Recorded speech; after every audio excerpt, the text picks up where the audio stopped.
This is the introduction for my awesome and amazing guest today. Joe Weston is a highly sought after international facilitator, lecturer, consultant, and a coach in the fields of conflict prevention, transformational leadership, and effective communication. He works with government agencies such as NASA, National Cancer Institute, National Institute of Health, United Nations, FDA, Oxfam, and so many more. Non-profit organizations and individuals also, to make them experience personal growth, personal sovereignty, lasting peace for a reality that can support human existence. Weston is the author of Mastering Respectful Confrontation, and also the author of this awesome book that we're talking about today. That's the Fierce Civility. And Fierce Civility is what we're talking about today. It's the author of this book that we're talking about today. Please help me welcome my awesome, amazing guest today, Joe Weston. Hello, Dr. Tolu, my amazing, awesome host of this podcast. It's good to be here with you. Good. Thank you so much. Thank you for making out some time to talk about fierce civility.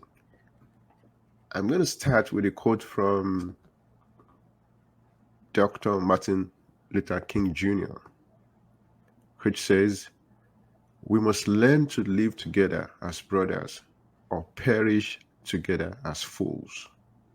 We must learn to live together as brothers or perish together as fools, which is one of the quotes from your book, Fierce Civility.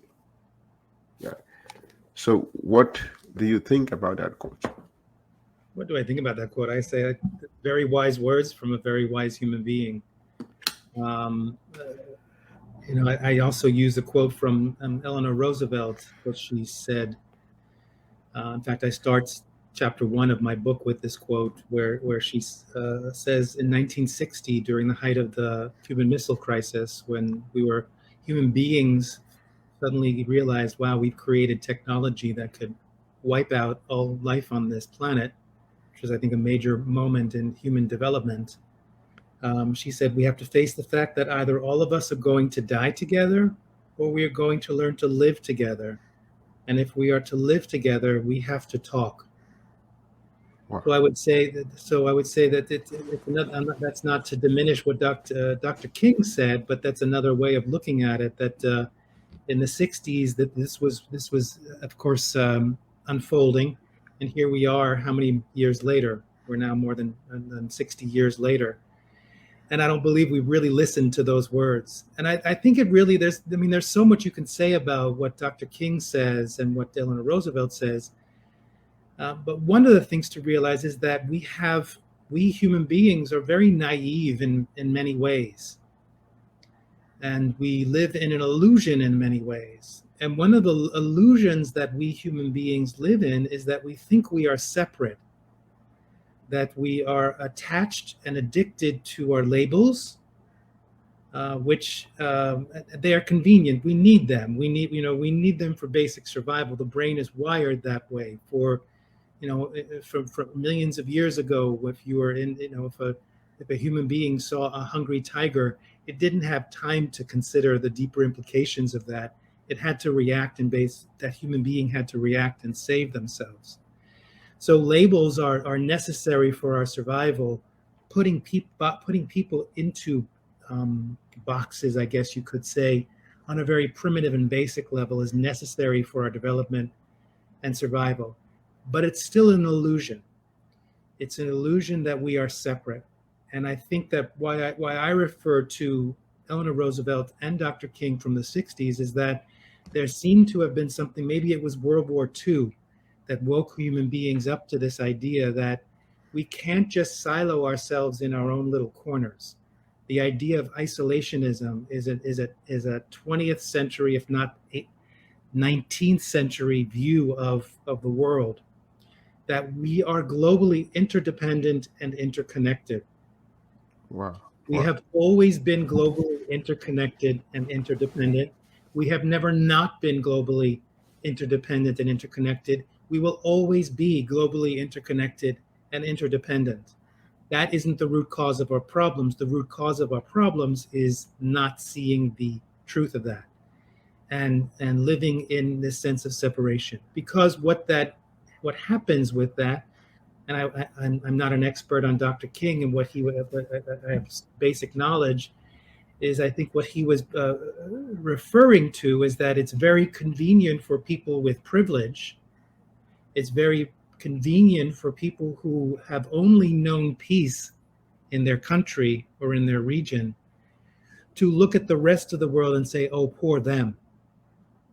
It's very convenient for people, for white people, for instance, in the United States, to look at people who are marginalized, or wealthy people who are marginalized, and say poor them, and truly mean that in their hearts, like a deep, real sense of pity for them, and maybe even take action and donate a few dollars to support them. But that is one of the root causes of our problems, is to think that those are your problems, not mine. Wow. And even in a work environment, even in a situation, that we're wired that way as well. We can't see that in any work environment, we are also completely interdependent and interconnected, from the CEO to the receptionist. Wow. Wow. So let's bring it together now. You mentioned a few words that are very interesting to me. You mentioned isolation. You mentioned we have to talk. You mentioned the fact that developed countries like United States can have certain individuals or certain group of people who can think, well, I can be by myself. I have all I need. Why do I have to engage with you? So it feels like the major challenge is letting the group of people or the country or the developed country that are having that kind of mindset. I say, well, even though you think you have everything, even though you have the peace that you need as a person, there are certain things that you are missing. You could be better off if you engage and talk. So my question is, how do you convince somebody who feel that they have it all, right? How do I, for example, somebody coming from another country, Nigeria, and coming to America and trying to engage another person, how do I convince the person that although I'm an immigrant, you need to you might gain something having a conversation with me? That's a big question. It's a very big question, and I think the first thing is patience. I think it really requires patience. I think it's being discerning, and to see that, not, again, if you label everyone as those are the privileged ones, or those are the Americans born in America, if you're talking about the United States. There's subtlety. There's a spectrum of people's openness and willingness and sophistication of education and awareness. And there are some people that it's just like saying it's not worth my time and energy to talk with them, or to try to open them up to a wider way of looking at something. You can still be respectful. You can offer. There can still be a good back and forth. So the discernment of discovering who are those people that would be open and curious, and then it's always a matter of, that's the essence of the work of fierce civility, is how do we break these polarizations that cause stagnation, that get us stuck in these patterns of either being too aggressive or too passive in what's unfolding. And I can give you a whole long list of ways of doing that, but it's about how do you appeal to the hearts and minds of people. I think that's really the answer. Is I've been doing work around the world in transformational leadership, and I've explored and I've learned a lot from experts on this. Working in the Middle East and various parts of, mostly for gender justice, bringing in helping in the Middle East and other places, helping men understand different views of how to treat women and girls. And what is fundamental in that, Dr. Tolu, is my idea that people don't change, they transform. Hmm. Asking someone to change, I think, is violence or abuse, because basically you're saying, I want you to be something you're not. And no one wants to hear that. And that's what the cause is of a lot of our challenges throughout history, and a lot of our movements even that have really strong, deep values of justice and equity and goodness, but not using the right approach. So fear civility, as you may have picked up, is that it's not about the what, it's about the how. Hmm. It's not necessarily about what you're saying, it's about how you're approaching it. Okay. The Okay. message may be strong, but how you're approaching it. And I believe that a lot of times people want to make people change, and not to realize that people don't change, they transform, and that takes time. Right. Right. Right. I mean, we're talking about your book. I just want to show it again, Civility. And there's so many concepts you mentioned in the book. There's a part of the book you were talking about the fact that fierce civility is not something that can happen overnight. You gave the illustration of an athlete, someone that is developing to develop a skill and things like that. And it feels like your approach, your at least what you're proposing as a solution is fierce civility. So it's very important for us to understand what fierce civility is. So if you want to break it down for us, what is this approach you call fierce civility? Thank you. It's a method and a practice that sports training or martial arts training. It's about rewiring and upgrading our the way we think, the way we speak, and the way we act, and our habits and our patterns. And that takes time, because our basic instinct is, when we get into challenging situations, is we go into fight, flight, or freeze, right? So it's really working. It's about training yourself to override the basic instinct that as soon as you're challenged, you're going to want to fight, flight, or freeze. And the basic core of the reason why I think fierce civility is so important now is that, and I've been involved with a lot of think tanks, international think tanks, about how to solve our economic problems, our global problems, our environmental problems internationally. And I remember one time I raised my Zoom hand and I said, I think this is all great, and especially one particular think tank on this one time, because you want to work with local communities about empowering them. But I said, unfortunately, these ideas are great, but I'm not hearing anyone address what I think is the core issue of our time, is that we are all suffering from some level of chronic stress and anxiety or trauma, either personal trauma, cultural trauma, generational trauma. And when you're in a trauma state, anything that is new or different is going to be perceived as a threat.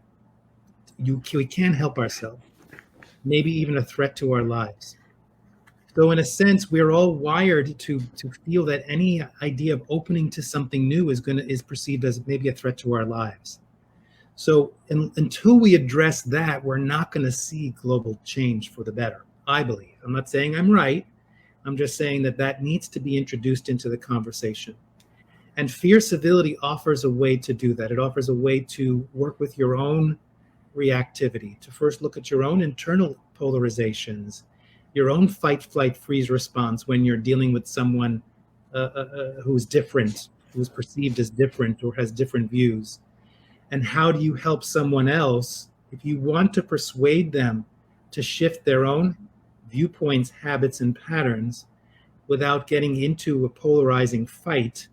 How do you help them rest in their and regulate their nervous system so that they can consider transforming? So that is the essence of the work. And in terms of why I call it fierce civility, is because I think one of the number one causes of what perpetuates our opposition and polarization and the patterns that we're in is what I call chronic niceness. And that we all suffer on some level from chronic niceness, where we have our big masks with their smiles on our faces, the way we, and yet we can still say the most harmful things about people and do the most harmful things to people with our smiling face and our way and our proper words. So chronic niceness can be insidious in that way, and basically we get stuck in a pattern where we can't even see how much niceness is causing harm. And the way I see that is that, for instance, when you say yes, think about a work situation or culturally. When you say yes, when you should say no. When you say no, when you should say yes. When you don't say anything, when you see an injustice happening, which is a big message of Dr. King. All the people who just sit and with their chronic niceness just don't say anything. And so fear civility basically is an antidote to chronic niceness. It's understanding that kindness is different from niceness, and that to be civil is like a lost commodity at this moment, because the social media and the media and the workplace basically celebrates lack of civility at the moment. Generally speaking, I'm not saying that's for everyone, but it's conflict sells. Oppositional ways of approaching things sells. I think it's on its way out. I think that more and more people are opening up to this idea we're not going to survive if we do it this way. And what's unfortunate is that a lot of people that at least I speak to say, I don't have an alternative. I either know how to be oppositional or I know how to be nice. I don't know what else. And that's what fear civility offers. It offers a way to stand in your conviction to be civil with one another in a way that's fierce. The fierceness of standing up for civility. And I think that's where the key solution is that I'm offering for a culture of lasting peace and work environments that I say, the work of the Weston Network, my company, is to create cultures of mutual empowerment within the work culture, is the idea of we may not agree with each other politically or on religious views, or we may see things differently on certain life issues, how we choose to live and who we choose to love. But where we can find alignment is that we still advocate for treating people with dignity and respect. Good, good, good. So thank you so much. You just explained to us what fierce civility look like, and you mentioned fight, flight, and freeze. Mm-hmm. And in your book, Fierce Civility, I was reading the chapter 2 that you mentioned, where you were engaging the people from the prison, and you have this leader you called in the book Sam, and Yes. maybe that's just a random name that you just decided to use. But then I was reading through the story, and I saw how you explained flight, fight, and freeze, and how you suggested pivot as a way out of the challenge that you found yourself. And I said that challenged me because I'm a member of John Maxwell team, and there's this book that changed my life we call 21 Irrefutable Laws of Leadership. 21 Irrefutable Laws of Leadership. One of the law, we call it the law of buy-in. Buy-in. Buy-in. Yeah. And the law says that most of the time people buy into the leader before they buy into the vision. People buy into the leader before they buy into the vision. But then it feels like the situation you find yourself in the prison with the inmates, that law did not work, because yes, you had the knowledge, yes, you were given the job to do, and it feels like they're supposed to believe in you, but then that's a situation whereby you had to use another method, which is you using the vision, selling the vision to them, and pivot, as you said. And I remember in the story you said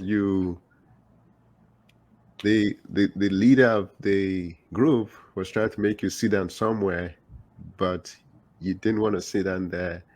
At the same time, it would be probably difficult for you to convince him to sit down where you wanted him to sit down. So you had to find a neutral place, which is, then you started talking about 90 degrees kind of a thing.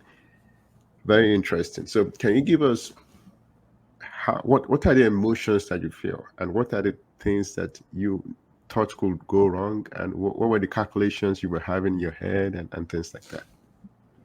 Okay, so I should probably tell a little the story, so it's of what happened, and so I did volunteer work in a California state prison for 4 years, and I was there doing teaching meditation and some spiritual teachings, and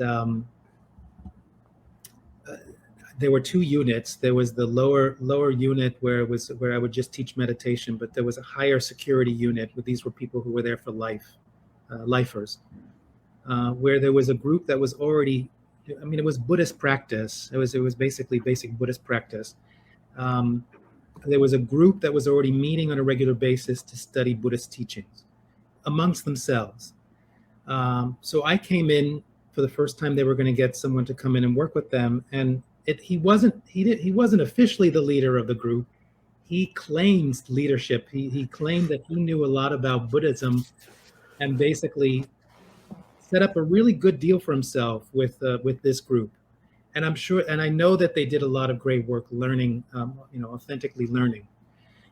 So basically the situation is, it's just an alpha male situation where I came in and he saw me as a threat because he had a good gig going. So that's really what the situation was. The situation was I came in and it was first of all, my nervous system was already activated, because after you get through security, which is pretty grueling in a high security unit of a prison, I was then taken into a building and left with the inmates without a guard or anyone, locked in this room with them. And so my nervous system was already activated. And then he came up and presented himself. And the way I'm used to doing sessions is I would have a sitting on the ground in a circle. And they had cushions, they had all of that. But they had a setup where most of the group would be sitting on cushions on the floor, but Sam, would sit on a chair. So he created a status for himself that he created for himself. So when he introduced himself, he was very kind. He was a lot of deference. He was very respectful to me. And in that's the chronic niceness piece, was basically saying, I'm the leader here and you're going to do what I say. And he said, so I'm going to sit there in my throne, kind of, and you can sit there with the guys. So I had a situation here. Like, how do I deal with that? And as I say in my book, I could have gone into a fight response, which was, no, I'm the leader. Get rid of that chair. This is the way I'm going to do it. But the consequences of that is that then I would have been, every time I would come, it would be an oppositional situation. I would not gain any trust with them. The other choice is that I just basically run out of there and wait for a guard to let me go, and that's the flight response. Or I basically freeze and acquiesce and say, sure, whatever you say. If I run and go, then I'm certainly not going to gain the respect and offer what I'm there to offer. If I go into the freeze response, then I'm never going to be able to establish my authority, which is what you're saying. So I had a dilemma, and the work is basically the practice of fierce civility. Why it's like a sports training and martial arts training is that I had to do my practice of regulating my nervous system. I had to ease the fight, flight, freeze response. So it's feel your feet on the ground, focus in your center and your heart, take some deep breaths. They don't notice I'm doing this. And what that does is that regulates my system. I get back into my heart where I have wisdom and common sense and compassion. I open my field so I start noticing what's happening. And it's from there that I can go back to making effective decision making instead of reactive decision making. Which this plays out in the workplace, this plays out in families, as well as. So I realized, I wanted to establish how could we get to a win-win solution? Because this man had more at stake than I did. That's the compassion piece. He had more at stake than I did. I was only coming once a month, and I may come 3 or 4 times. I ended up coming for 4 years. but he had a lot more at stake, and I didn't want to, that's my value system. I didn't want to threaten that, because I understood this whole alpha game. For any alphas you may know, most of the time they're the most frightened people you can meet, and that's why they have to establish that kind of like the bullies are the big most frightened ones, and that's my viewpoint, and that they don't feel that they can take care of themselves from within, so they have to exert this external power. Governments are like that, right? Governments, leaders, certainly in the United States of America, you see that very clearly. So I was able to take a breath and just say, what could be a good solution? And what I did was, and then I did what you said I do. One of the main techniques in fierce civility is the power of the pivot. When you find yourself in that stagnation, like two rams ramming each other, I'm right, I'm going to win, no, I'm going to win. That the best way out of that is to pivot, is to just, and that's not the solution. What it does, though, is it breaks the pattern of the stagnation and the opposition, so that you can go from disorientation to reorientation. And basically, I just acknowledged to Sam what a great job he was doing. I acknowledged to the other men how proud I was of them for the great work they were doing. So that suddenly eased, because they were all like, they're like, great, what's going to go, like a street fight? Like, what's going to happen here? And that disoriented them. And that's the power of fierce civility. The power of the pivot is the power in the power of the pivot is that you can disarm someone's attack without disempowering them. Now, of course, if their attack is really violent, of course you need to take care of yourselves. But we're talking more about just the basic ways that even in a work environment, how we treat each other. Disarming the attack without disempowering that person. So I praised them for the work they did, which eased them and kind of confused them because it was the new thing to them. And I basically said, I asked them, would you like me to offer this work the way, I'd love to share more of these traditions. I'd like to share it in the way that I do it. And they said yes. And using your term, I got buy-in. And even Sam, I said, would you like to do it? He said yes. So I got your point number one and what you were saying, I got buy-in. And then I said, the way I would like to do this is that we all sit on the floor. So I created a sense of leveling. And then I said, and then I used the 90-degree thing just to say that I prefer to sit, pull out a compass to make it look like it was like an official direction I needed to sit in. And I said, I'd like to sit here. And then I said to Sam, but I would like you to sit next to me. And they all bought into it. And what I did was I honored him. Even though I was establishing, like, in these sessions, I'm in control, I'm the leader, and I can still honor your authority. And so in a sense, he was able to ease into that. So it was a win-win situation. Wow. Excellent. Now that you mentioning chronic kindness, chronic niceness, excuse me, and moving away from that to fierce civility situation, I now remember a particular situation that I found myself that is very similar to chronic kindness, or chronic niceness. That's what you call it. Yeah. Which is what I remember. I was requesting for a basketball to play, and the person that was supposed to give me patted me at my back, patted me on the back, and called me sweetheart, but then did not give me the ball. Oh. And I was looking at the ball right in front of me. It's a basket full of balls there. And I was like, hey, yeah, what I really need is to get a ball. It's for you to give me the ball there so I can use it. But then the person decided to use words and gestures to make it look like, wow, I'm trying to be nice to you, and this is the best I can do, but yet still did not give me what I was asking for. Right.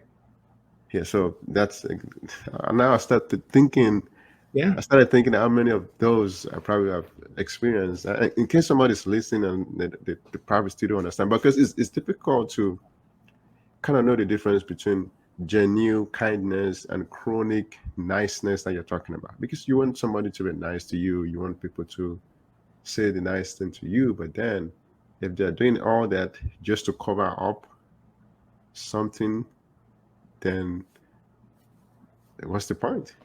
Yeah. Well, and we don't know we're doing it, and that comes back to, that's how do we become aware of it? I mean, another example of that, Dr. Tolu, is in the work environment. I was brought in once to work with a company that almost went bankrupt because of gossip.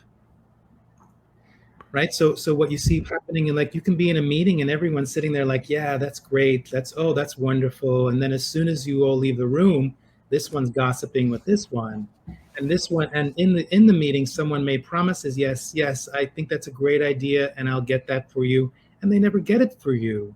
And so, everyone looks like they're getting along, but there's gossip, there's clicks, there's withholding of information. There's so many insidious ways that people treat each other really badly in a work environment, even in families, right? And yet, if you were to an outsider looking in, you'd say, looks like they're getting along.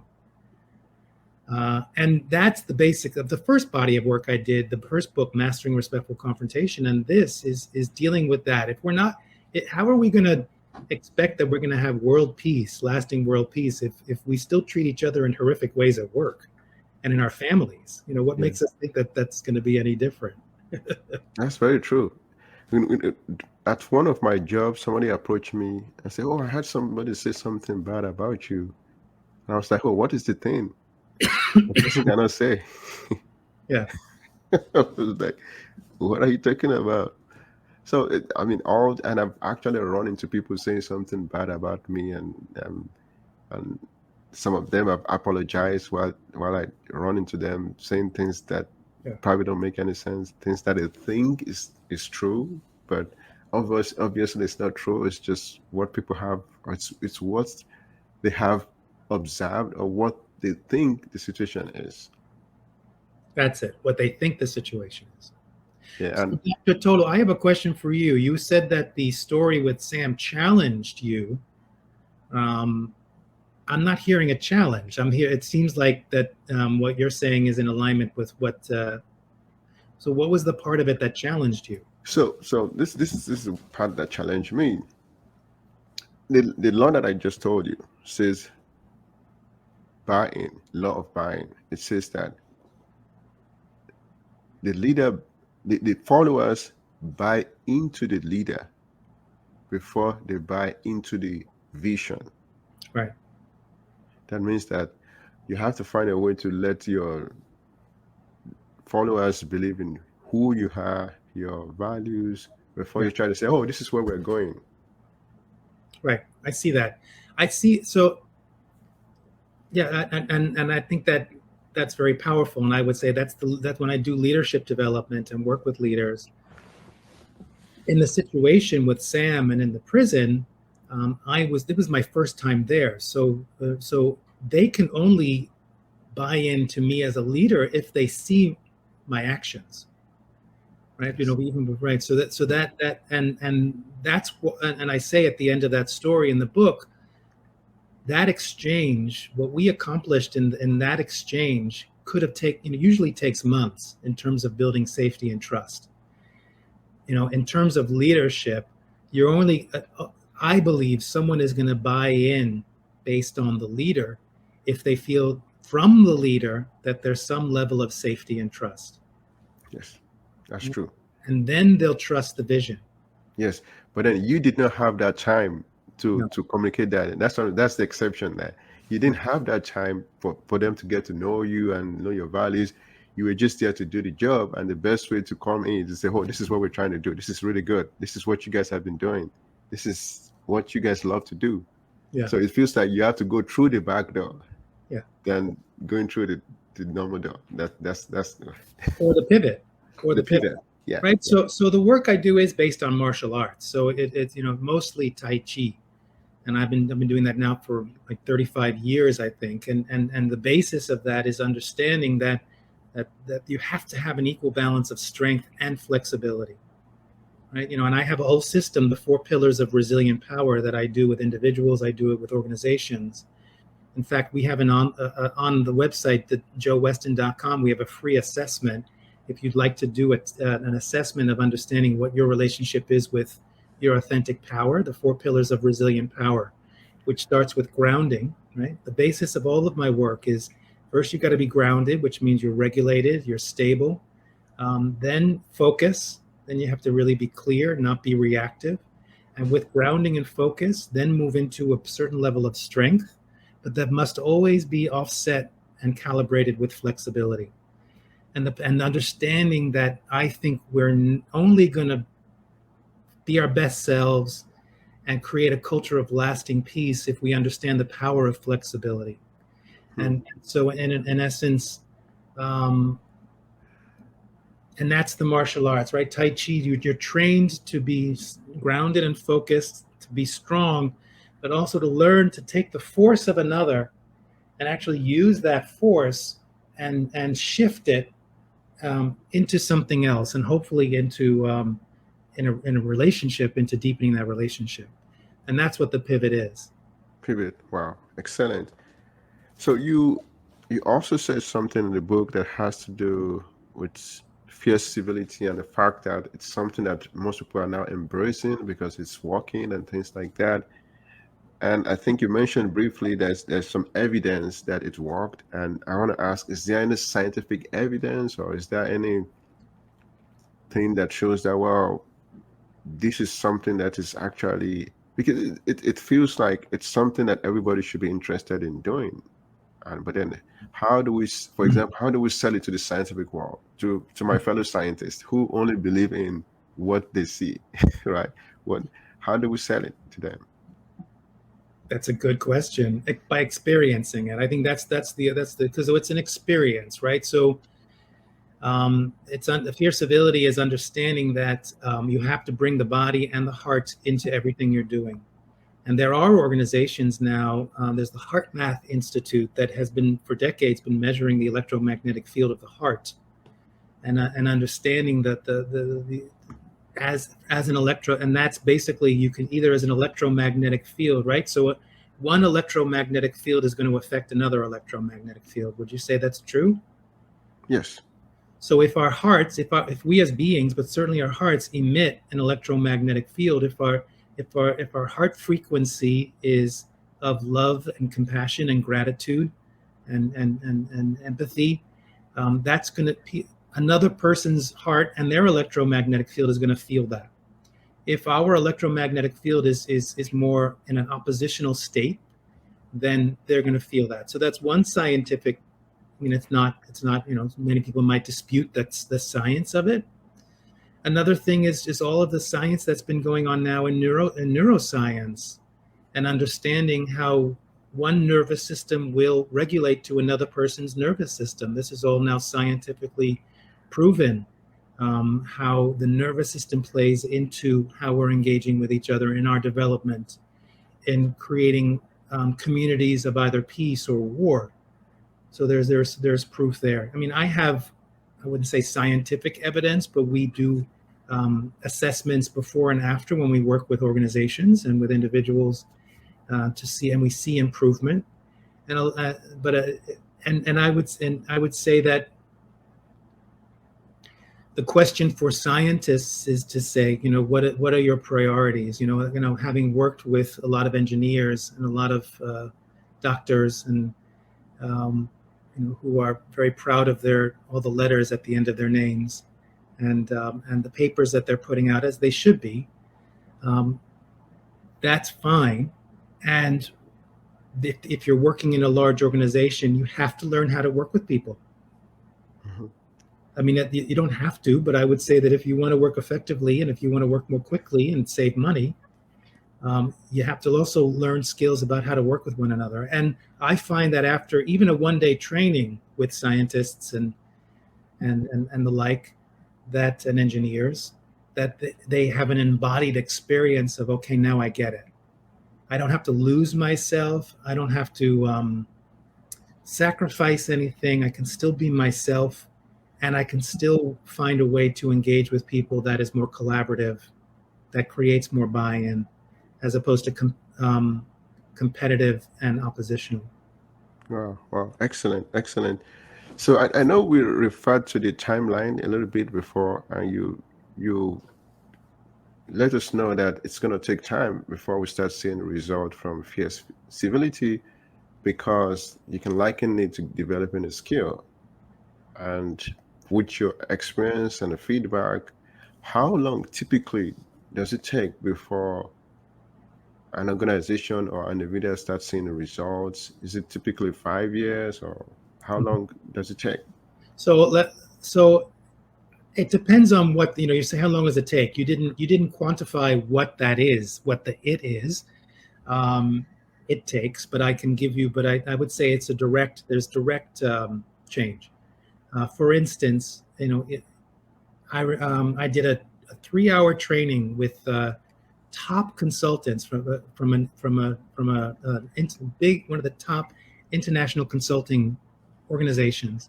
3-hour training, and at the end, I always ask the group, "What are you taking away? How was this experience for you?" And one woman in the group said, "It's great to feel human again." Hmm. And that 3 hours, I'm assuming, I'd like to believe she's now gonna go back to her teams and work with them in a more human-centered, authentic way, right? So that already creates change. Many times at the end of our one-day trainings on respectful confrontation or fierce civility, many times we'll hear at the end of the day when people say, "What did you get out of this day?" People will say, "It never dawned on me until now that the problem I'm having with my colleague, that I'm contributing to some of that problem." So I would like to believe that from that point on, that person is going to be different from that moment. Mhm. But we do trainings. So we see results in just 1 or 2 day trainings. We do a 6-month leadership and management program, which is helping companies shift the work culture. And we see after 6 months that the executive team, that the CEOs or the leaders have exponentially increased their safety and trust with one another, that they have become a stronger team, a more unified team, more supportive team, that they share a common vision, and they're able to move the common vision of the organization more quickly. And then the work we do is to help them begin to bring that into their departments. And we see that happen. So we've seen it happen within 6 months to a year, that there's lasting cultural change more than just for an individual. Wow, wow. It's very interesting you mentioned the word culture, and that would lead me to share a little bit about my experience. So coming from Nigeria and having experienced a different culture from what you have here in America, I've had people approach me and tell me, "You're too strong. You're coming across too strong." That was when I saw your book. I'm like, "Oh, maybe I'm not that strong. Maybe somebody also recommend a little bit being strong." And which will lead me to ask you this question. We understand what fierce civility means now, and probably you've been doing some training here in America. You've been seeing some results, just as you said. And my question is, how will this change when you move from one culture to another culture? For example, Netherlands, right? You said you're associated with Netherlands. You're probably going to be traveling there very soon.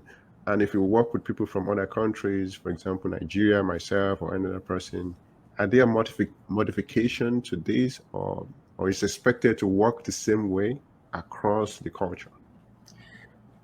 That's a great question. So I have a lot to say about that. So yes, I lived in the Netherlands for 18 years, and I continue to go back. So I had to learn how to adapt to a new culture.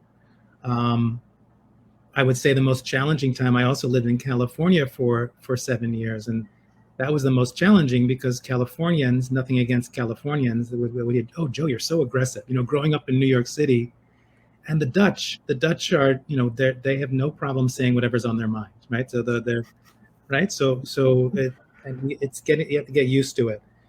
So I had to spend a lot of time in California. Oh, Joe, you're so aggressive. So just having to deal with that, and I expected it, um, and having worked with many cultures around the world, it's a constant idea of the power of the pivot, Dr. Toll, right? You just have to constantly not sacrifice yourself, but continue to adapt. And I would say that if you're saying that if you're saying that Americans find you too strong, my interpretation, and I'm not saying I'm right, is that you seem very genuine to me. You seem very authentic, and you have a big, generous heart. That's my observation of you. And I would imagine Americans are very suspicious people. So I would imagine that they don't trust it, right? So that there's, and I would say in the DMV area, sorry to say, in the DC metro area, a lot of people who aren't used to being around authentically open-hearted people. So so don't stop doing what you're doing because it's who you are, and the world needs it. And let them take care of themselves, right? So, but what you can do. So one of the big, if you remember, the Fear Civility book is broken up into skills and strategies. And and that's where it's like a martial arts and sports training. You're learning new upgraded skills and new strategies to be more effective in creating cultures of peace, of lasting peace. One of the important skills in the book is learning how to meet people where they are. So I think that's the answer to that. That's the general, the more specific answer to your question. Is I learned, having been in many work and personal environments around the world, some very contentious places with conflict, that I had to meet the people where they were. I still stayed authentic to me. I kept my nervous system regulated. I still stayed in my heart. I still stayed who I was, my values. I didn't compromise that. And I think that's important, is that we forget. I can still stay who I am and authentic to my core values and still adapt and meet someone where they are. And I believe that when you can do that, that's where the transformation happens. That's where cultural change happens. Yeah. Good. Oh, thank you so much. This has been a very interesting conversation, talking about fear civility and how it affects everything we're doing. And you just mentioned something about DMV culture. And one of the things that I actually struggled with when I first came from Florida, which is more diverse culture, there's people from, I couldn't believe the kind of restaurants I was getting when I was trying to just live normally the way I was living in Florida. I was like, what is this? What's this about Maryland? That's why I gave you a thumbs up when you said that. It feels like definitely Florida is more diverse in culture than Maryland.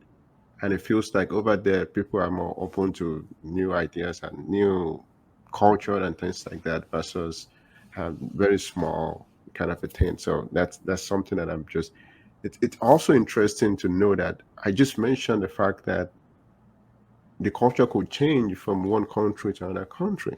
It's also interesting that the culture can change from one state to another state within the same country. Yes. Well, yes. Yeah. And I observed that, in the Middle East. I've never really been much to Africa. I would imagine it's the same in Africa, and even within countries within Africa. And it's certainly in the US. I mean, it's a large country, and there's a lot of different cultures. And that's why that's what I was saying. I hope in a non-judgmental way about Californians. It was easier for me to acclimate to European culture than it was to California culture. Yes. As a New Yorker. Yeah, very interesting.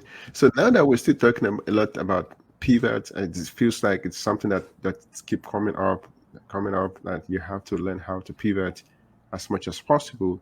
There's a particular type of pivot that you mentioned in your book, Fear Civility. Fear Civility. Yeah. You mentioned that pivot can also mean loving thy stranger, loving a stranger.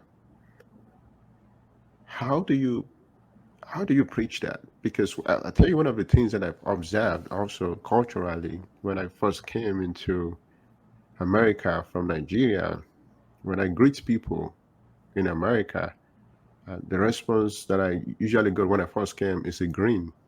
People just grin when it grin. They I don't know. I couldn't call it smile. They nod their head and just that kind Oh, of response I got. It's an American thing. So my question is, how do you move to be somebody who is willing to embrace a stranger like that? In this context, an immigrant, so to say. How do you use pivot to right. achieve that? Wow, there's a lot in that, and I really appreciate you bringing it up because that is the essence. That to me is the key. If people would have asked me, what's the one thing that is needed for us to get out of what we're currently in, our current polarization and the inequities and all of that, and the stagnation of that, is that we must find new alliances in surprising places. That is key. Because I've been saying this now for a couple of decades in all of my lectures and workshops. If only hanging out with people who already agree with you were going to solve our world problems, we would have already solved our world problems. If that was going to be the solution, to only hang out with people who agree with you, it's not happening. So that's not the solution. So let's just try something different. And what I'm positing is that different is we must build bridges. We must connect with people that are different. And so remember, the pivot is not the final solution. Remember, the pivot is a way out of stagnation. And the stagnation for that particular pivot is this idea of we see either people as friend or foe. It's a polarity. There's 8 billion people on the planet, yet we tend to put them in buckets of friend or foe. And it's easy to love thy friend, right? To love thy loved ones. And there are many spiritual traditions that say love thy neighbor. And I would say no. There's a lot of people who have been for centuries systemically abused by certain people. Why should they love them? Right? They may not be ready to love them. So we are only given those options of love thy loved ones and love thy enemies. So and that's a stagnation. So to break the polarity of that, I say let's introduce stranger. A stranger is more neutral. Loved ones, strangers are not loved ones.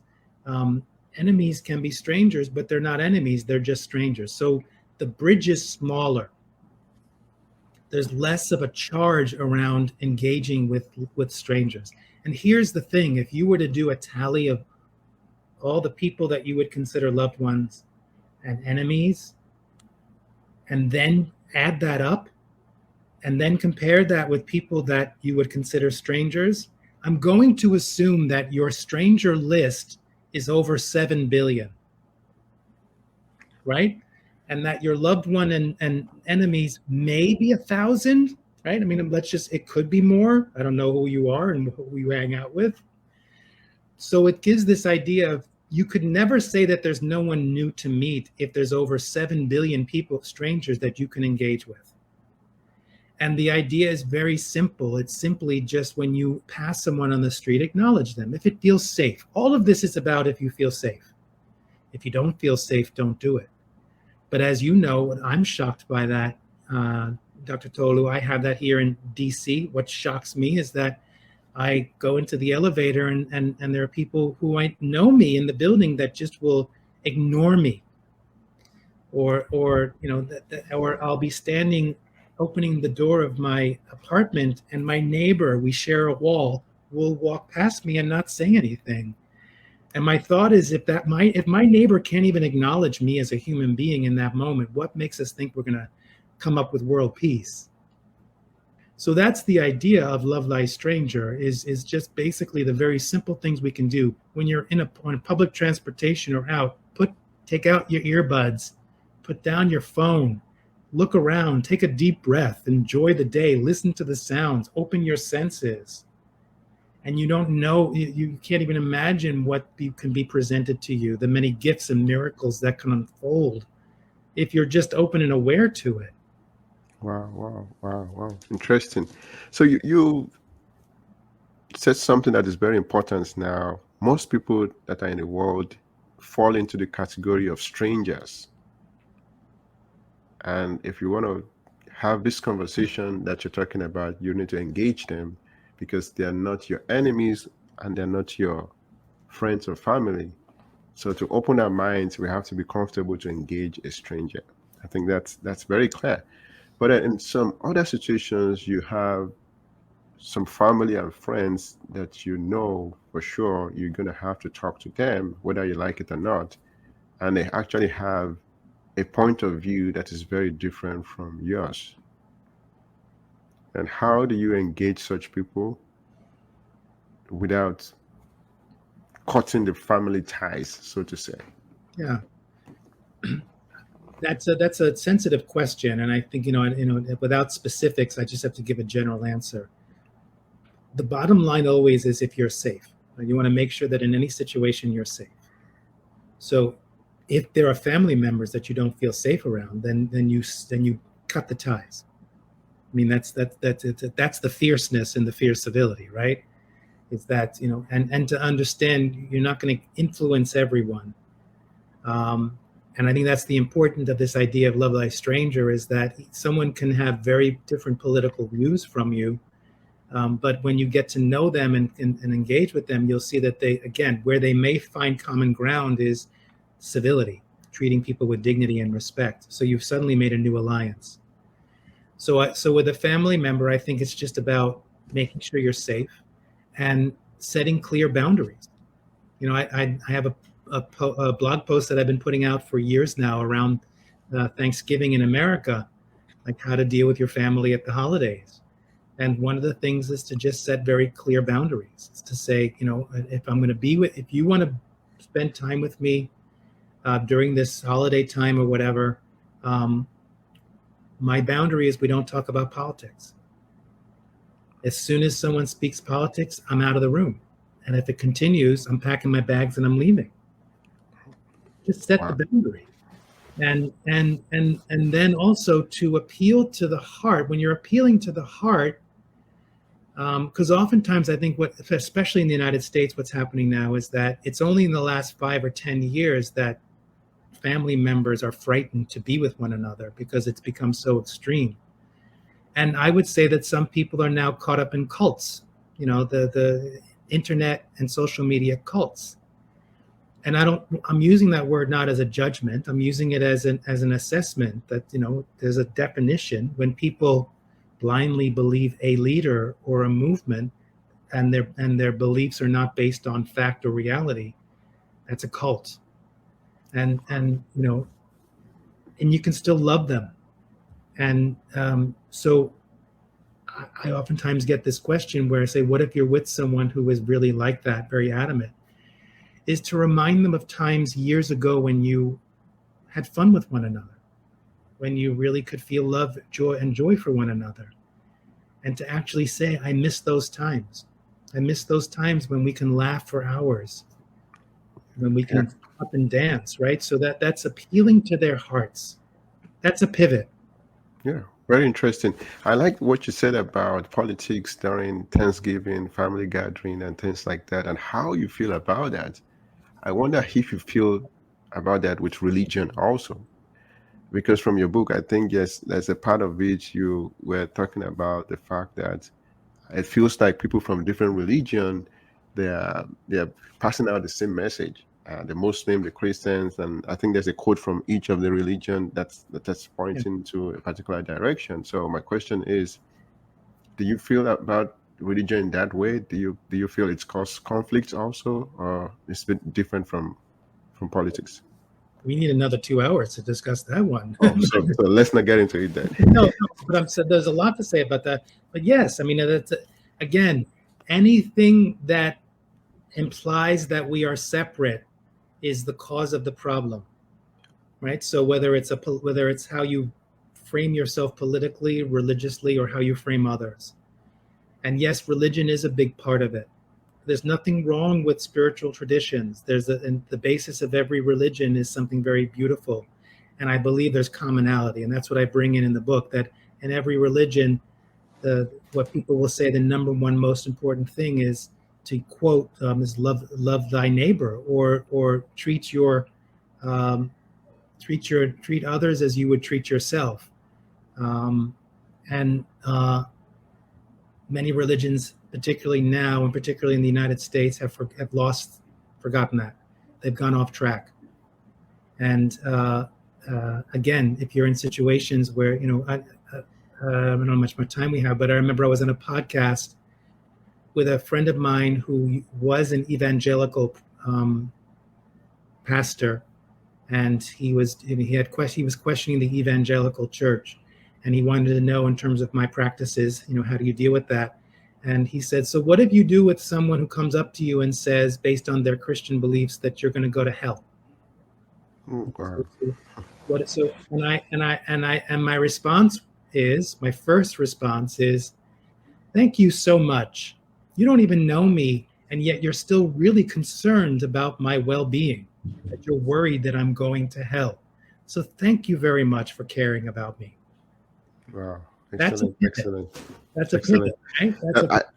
I have to ask this question because it kept coming up in your book about the fact that we are so technologically overfed and spiritually malnourished. Yes. Technologically overfed and spiritually malnourished. Why is that so important to talk about in this context? So I appreciate you bringing that up, because the one of the main metaphors of the book is seeing the human family as a global heart, right? And a healthy heart. The heart is an amazing organ. It's a very powerful, amazing organ. The heart is devoted to pumping energy and resources to all parts of the entire system, and at the same time releasing toxins from the system.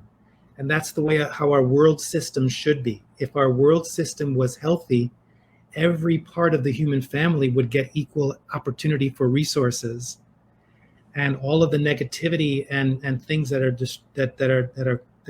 toxic to the system would be released. So the global heart is not well. So why is it not well? It's because it's like a doctor would say, you don't have a balanced diet. You're feeding yourself on technological nourishment and not enough on spiritual nourishment. We are quite technologically advanced scientifically, certainly from 100 years ago, certainly from 500 years ago.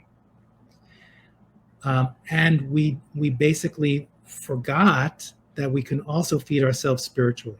And feeding ourselves spiritually doesn't mean we have to adhere to a religion. It simply means we have to advocate for our basic human values of respect, dignity, being valued, belonging, freedom, and collaboration. Those are what I would say the high five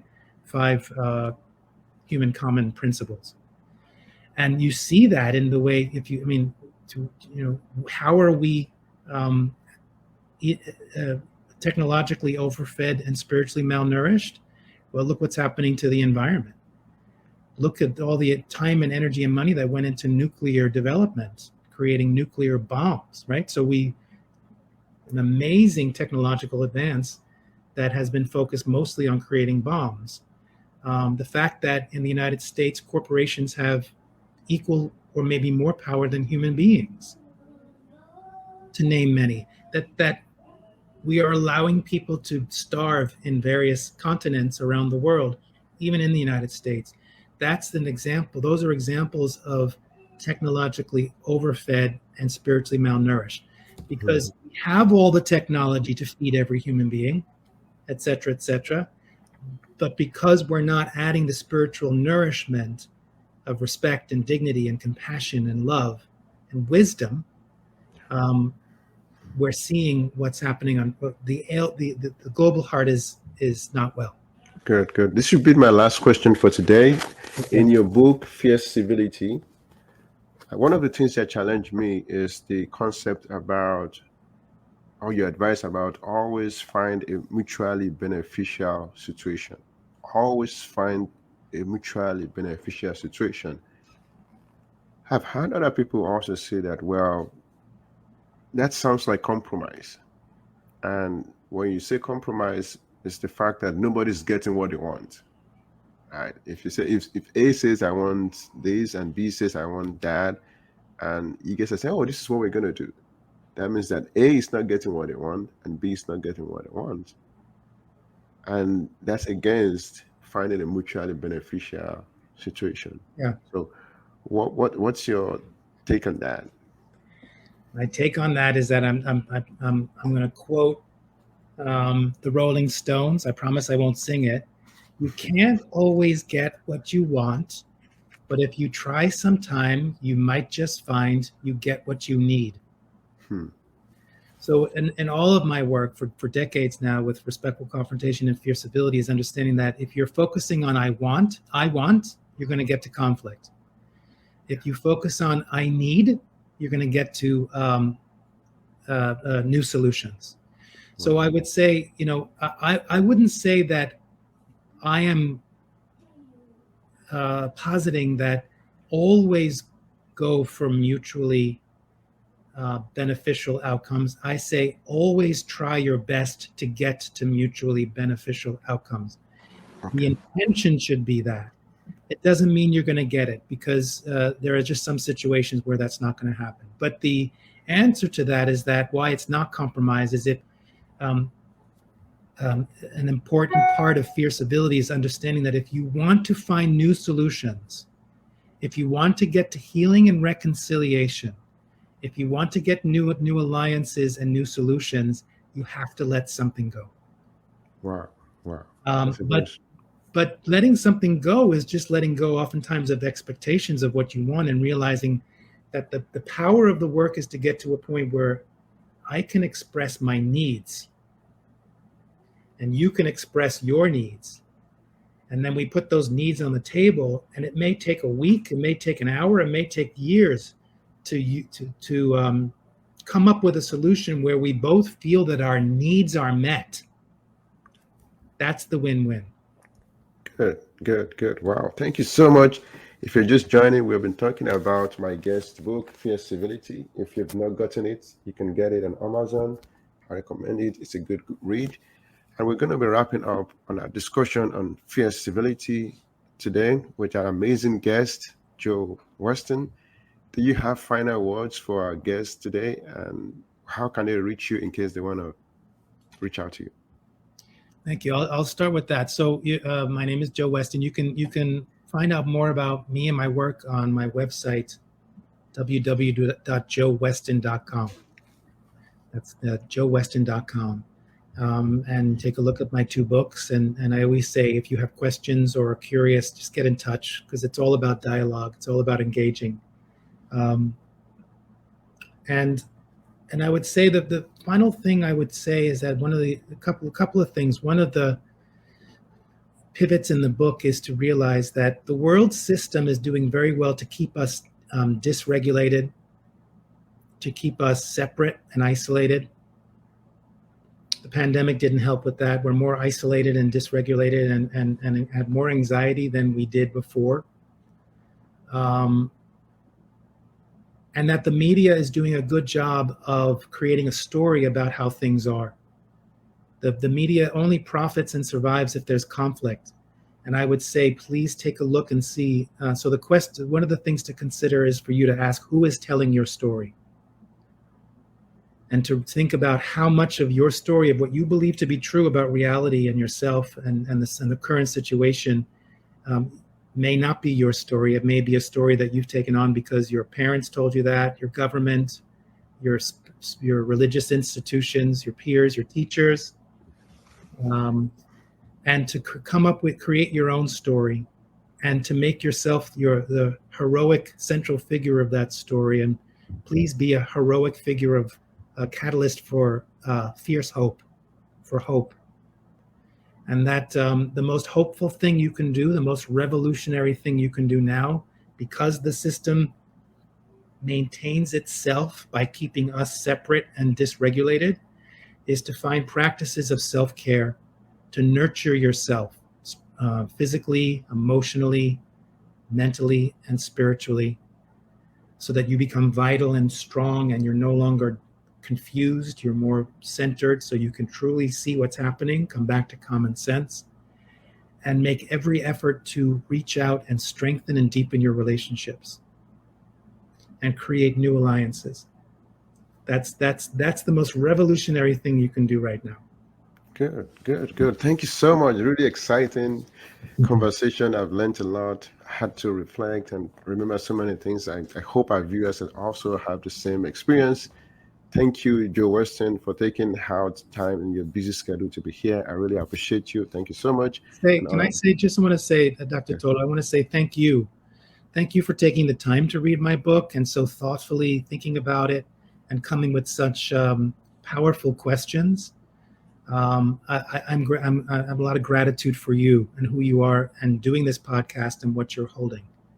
good, good. Thank you so much. I appreciate your time and your knowledge and your experience. And our viewers will see you next time on Solution Illuminators Series. Thank you.